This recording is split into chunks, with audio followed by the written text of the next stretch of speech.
City Builders back again here in Cedarpoint County, episode 4, tile number 4. But today we're doing something special after the short intro videos that you can enjoy here. So thanks very much for joining me again here in this episode. I'm very happy that you're tuning in. You know, just recently the bikes patch was released, and in this episode I had to go and revisit tile number 1 and 2 at the very beginning and incorporate some of the bike features.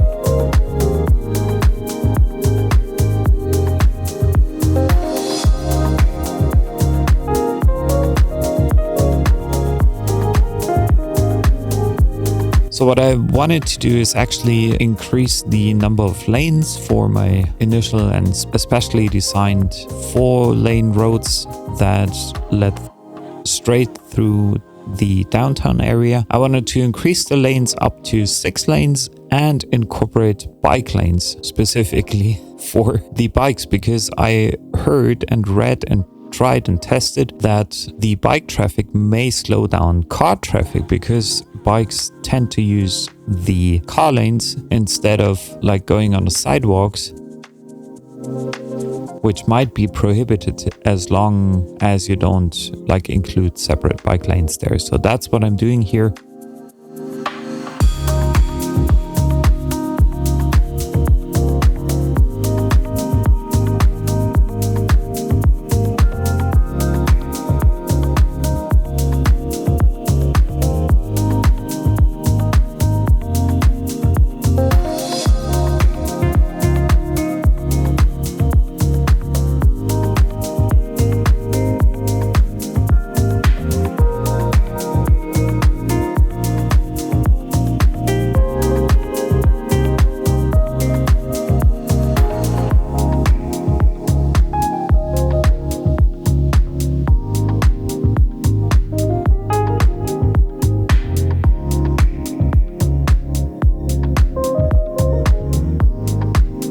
I'm trying to think of a good concept for my downtown area to ensure that bikes can and must stay off of the car roads or car lanes as much as possible.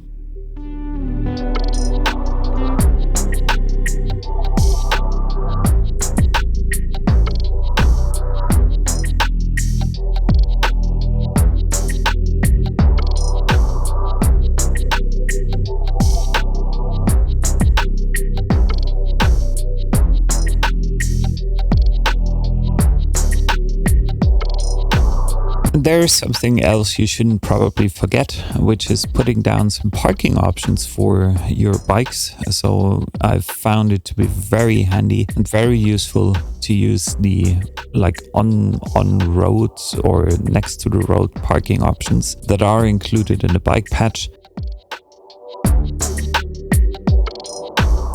because they like don't use or consume a lot of space on the sidewalks, and they still give you some options here and there.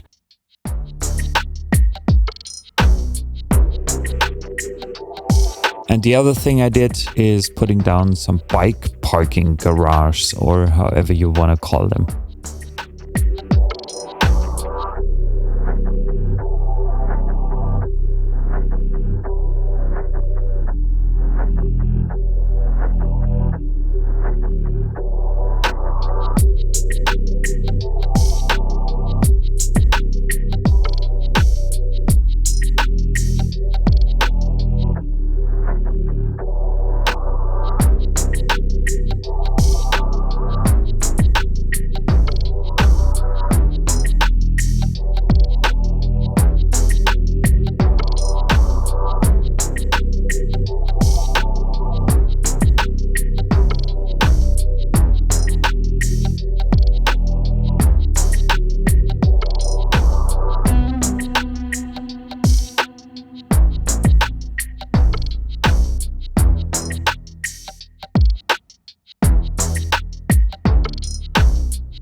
So that's something I needed to get finished first before we now start choosing our tile for tile number 4 here in Cedarpoint County.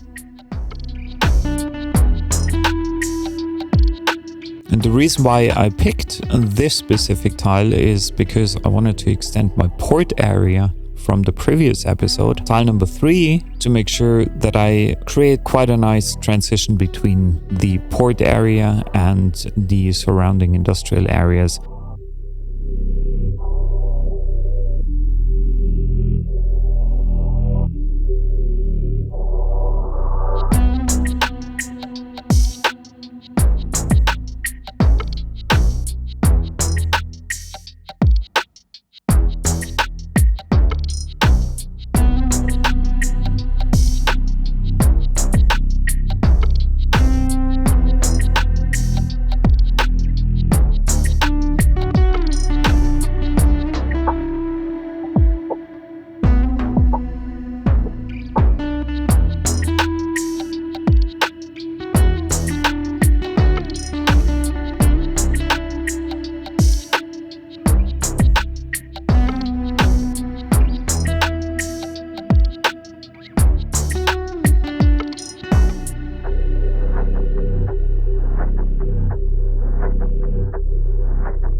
And another reason why is because I need a rail yard.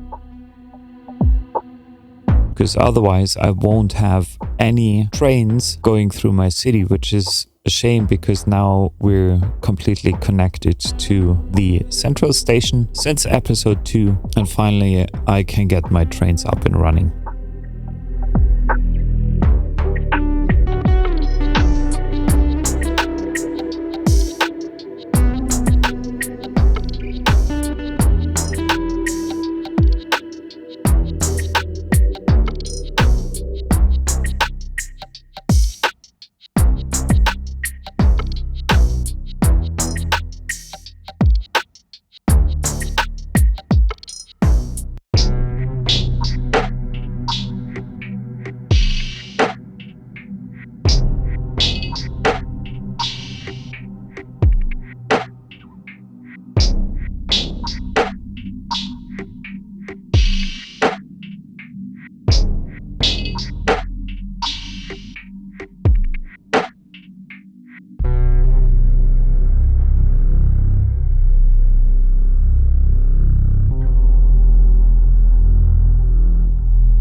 It's currently only passenger trains. I don't have an industrial railway stop yet, but even passenger trains might help reduce the incoming car traffic from the outer areas of my county.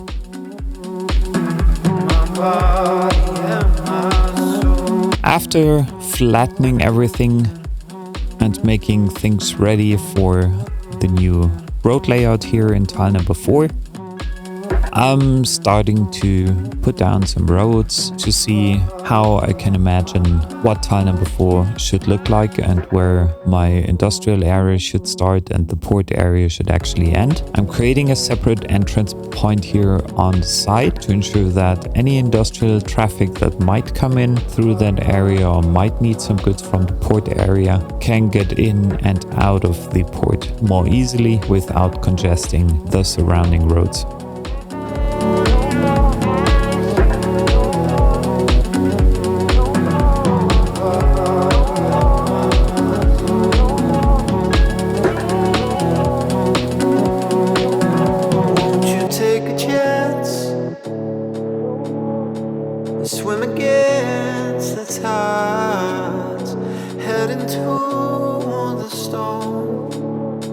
Swept aside by fate, my body and my soul can't hold this load no more. My body and my soul can't hold this no more.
Now as I'm finished filling up all the empty spaces with buildings where it's appropriate, I begin with my usual process of adding parking lots underneath the highway bridges and pillars and roads wherever it works for me.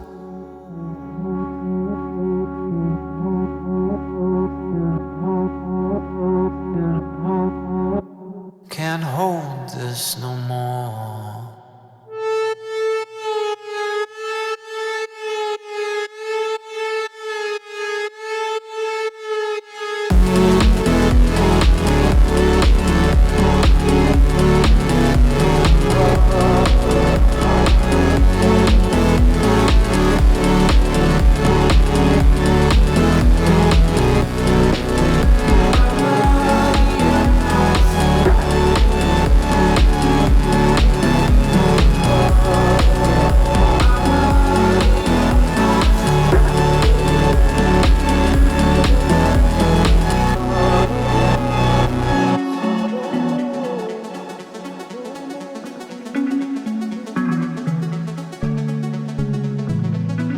And a good industrial area also needs a good highway connection. So what I'm building here is a connection to the 2 existing highways that I have here running next to my industrial and ports area that I built in episode 3. And to make this interchange actually work and help citizens get from one place to another, I need to connect them at least with one-way highway roads here. But there is still one challenge left, and this is the connection that has really a tight turn here.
which is something I'm not quite happy about. So I probably might redesign this interchange at a later stage again, but I need to make sure that the cars and trucks can get to any point wherever they need to as soon as this industrial district is growing even further and I have more citizens in my city.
Next up, I'm texturing the rail tracks or underneath, like the soil underneath the rail tracks. I think this process adds a lot more realism to any city build whenever you apply this to rail tracks, but also rail yards, as I do it in this case. And what I'm using here are Sully's like river textures that you can download on the workshop.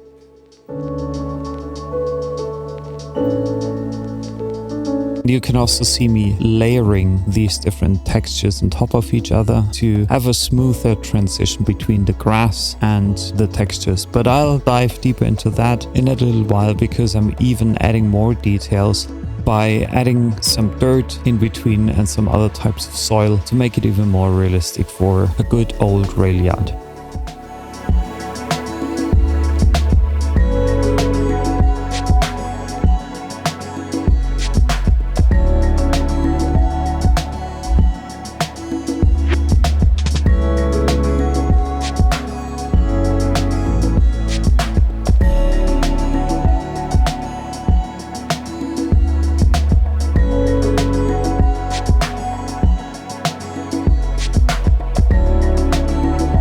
And the next step is, as you know from my previous episode, I'm expanding the concrete surfaces underneath the buildings most of the times to close up any grass-like area underneath the buildings or in between the industrial buildings, because I think this is way more realistic than leaving the grass out in the open. Because usually you wouldn't see that kind of or type of grass in any industrial town where it gets really dirty and where there's a lot of heavy industry around.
With the new rail yard that's coming with the bikes expansion or bikes update in City Skylines 2, I realized that especially the roof under certain circumstances, whenever the sun is shining directly onto it, it gets a really shiny surface. And the technique I'm using here is again by adding some dirt patches on top of the roof. There are 2 distinct ones, or at least 4 distinct ones that you can use for that purpose. What I found really helpful is adding those only to the edges that are already visible on a rooftop, because that makes them way more realistic and gives them a little bit more of a rundown view or impression.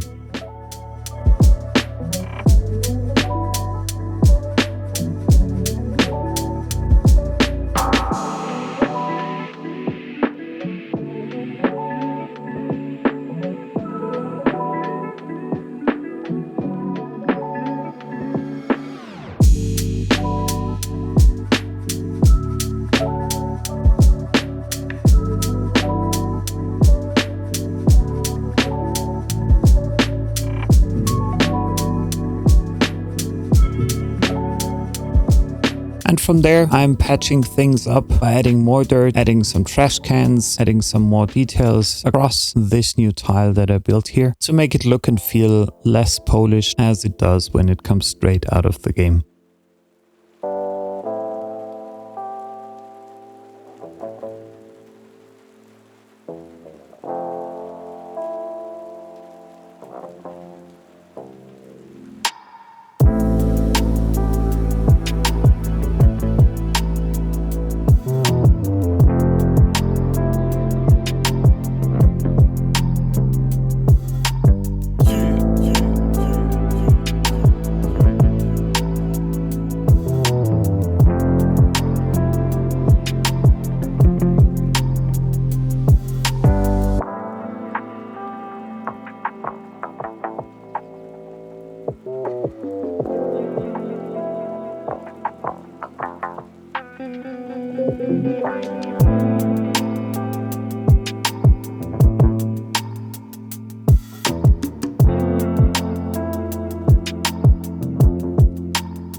And before I'm ending this game here with a used car parking lot that might be transported by one of these huge ships out of town, I want to thank you guys for joining me again in today's episode of me playing City Skylines 2 in Cedarpoint County. It's episode 4, tile number 4. So if you liked this episode, please consider leaving me a like, following me here on YouTube to get notified as soon as I'm publishing the next episode with tile number 5. I don't know yet what I'll be focusing on, but I'm sure it will be another exciting episode. So thanks again, have a good day, enjoy your time, stay safe, and I hope to see you soon. Thanks.